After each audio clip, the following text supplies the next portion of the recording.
The Treaty of Lutatius, signed as the First Punic War, came to an end. It was clear Carthage was losing. It had become a war of attrition, and Carthage was about to break. The Romans had even landed in North Africa, Carthage's homeland, at one point, which further added on to the pressure. Eventually, running out of money, ships, manpower and support, Carthage pushed for peace, sending General Giscard to talk with the Roman consul Catullus in Lilybaeum. According to sources, the two men were reasonable with one another and agreeing somewhat happily on the terms. This is likely because both wanted the war over with. Giscard knew Carthage had lost, so wished to push for a quick peace. And Catullus because his time as consul was running out. If he could have been the one to get the deal signed before his replacement arrived, then it looks better on his name. The treaty was as follows. Carthage must hand over all of Sicily to Rome. Carthage must release all Roman prisoners without ransom. However, if Carthage wished to see their prisoners return, they would have to pay ransom. Carthage must pay 2,200 talents of silver, 57,000 kilograms, over the next 20 years. This treaty was then sent to Rome, but it was refused. They sent their own committee down to Sicily to re-amend the treaty. Giscard agreed on the new terms almost instantly. The changes were as follows. Carthage must also hand over the surrounding islands of Sicily.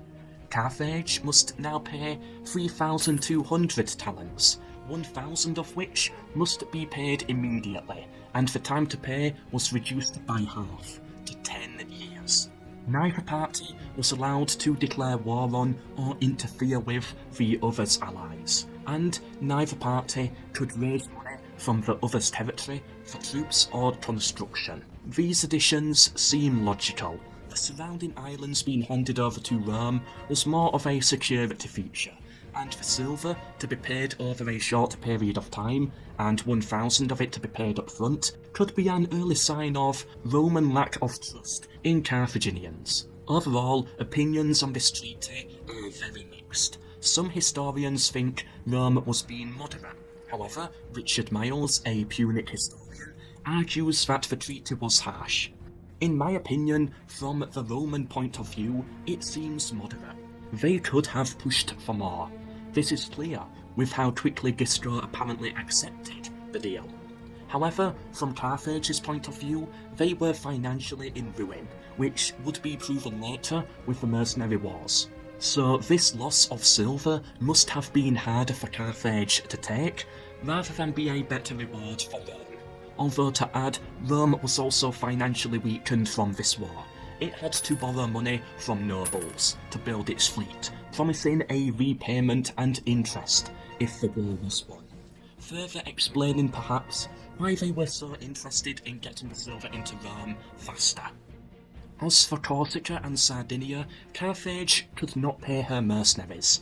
These mercenaries rose up and began forming a large army. Many cities and towns also rose up against Carthage in revolt.